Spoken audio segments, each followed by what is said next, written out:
Jesus em João capítulo 6, versículo 58, ele fala para os judeus que murmuravam que o conhecimento que eles tinham até aquele momento, antes da chegada de Jesus, ele era um conhecimento vago e mal interpretado, que eles seguiam de uma forma que não condizia com os ensinamentos de Jesus, de Deus. Então ele estava dando a nova oportunidade de eles aprenderem de uma nova maneira, e quem escolhesse seguir essa maneira seria abençoado. Este é o pão que desceu do céu, em nada semelhante àquele que os vossos pais comeram, e contudo morreram. Quem comer este pão viverá eternamente. Então, quem tinha aquele conhecimento antigo e não quisesse renovar a sua fé, digamos, né? Não teria a crença em Jesus e não teria a validação de falar diretamente com Deus, assim não terendo salvação. Morre e morreu mesmo. Não vai ter paz.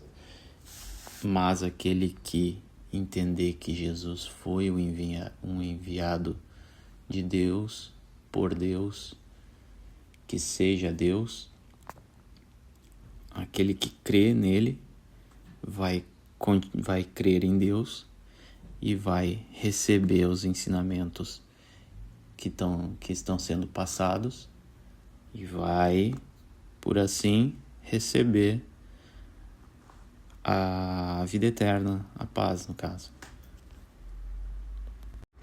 Por que isso? Porque Deus, quando ele criou o mundo, ele criou pensando em uma forma e os homens distorceram aquilo, né?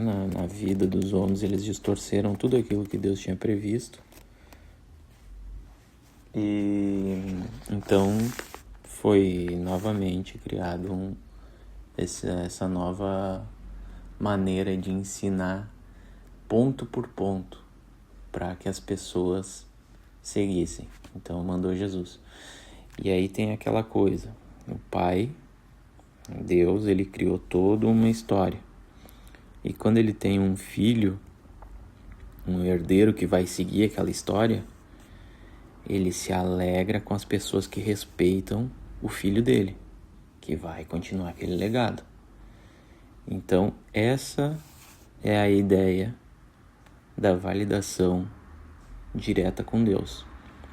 Quem honra o filho do pai, o pai honra a pessoa que honrou o filho. Entendeu?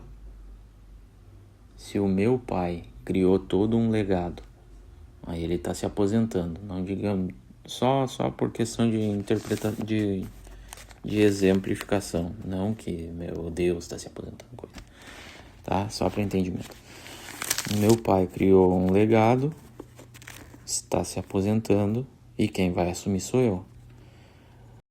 O meu pai ficaria contente com as pessoas que considerassem o filho dele, eu, na continuação desse legado.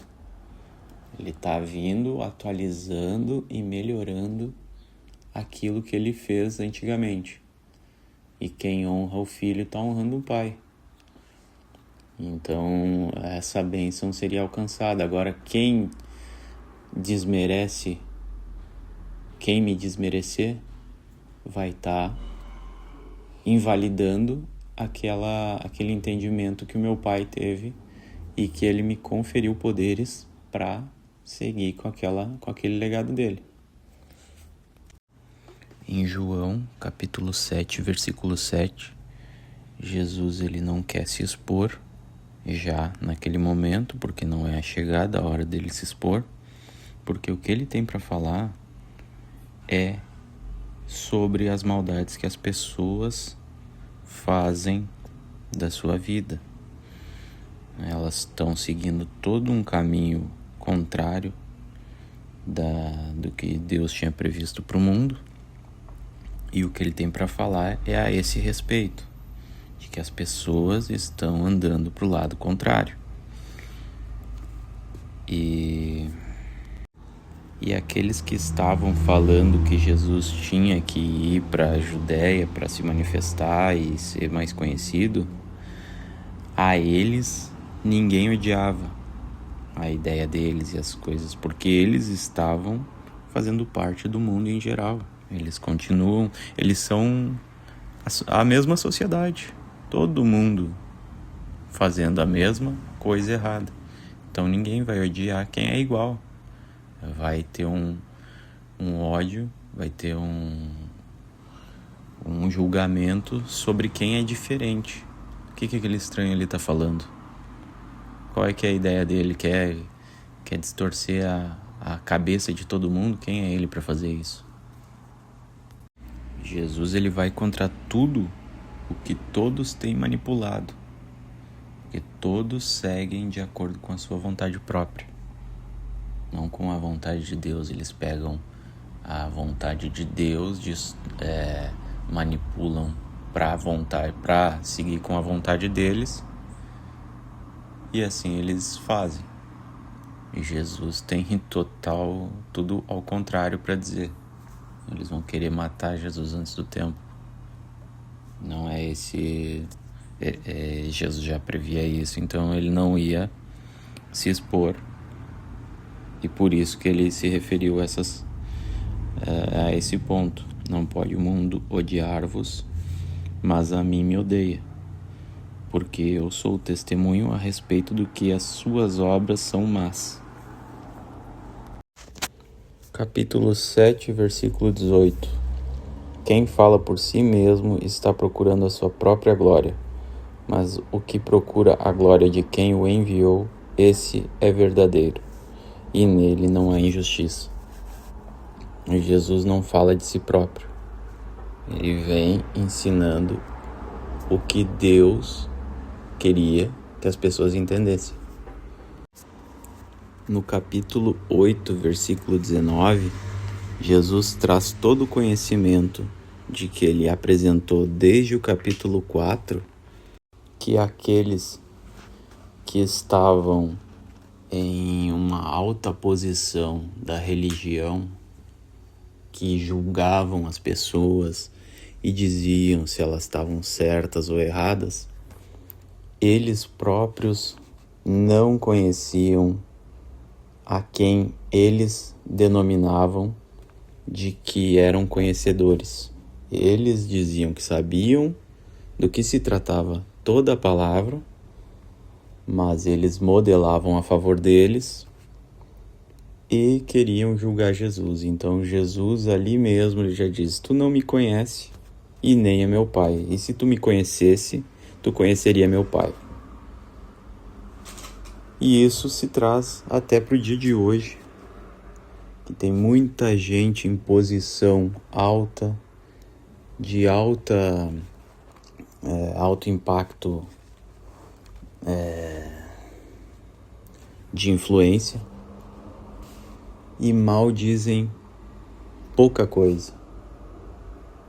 Dizem só o que convém ao próprio interesse, à própria qualidade de vida, ao que se representa hoje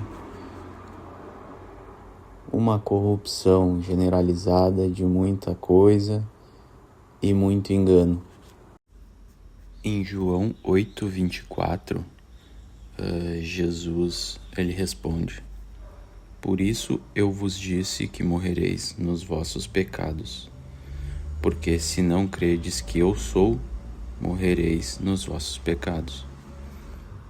Quer dizer que se tu mantém a vida de uma forma que ela já acontecia antes, Jesus vem para dizer que ela não está certa e tu não acredita no que ele está dizendo. Ele vem trazer informação, atualização daquilo que Deus tinha deixado antigamente.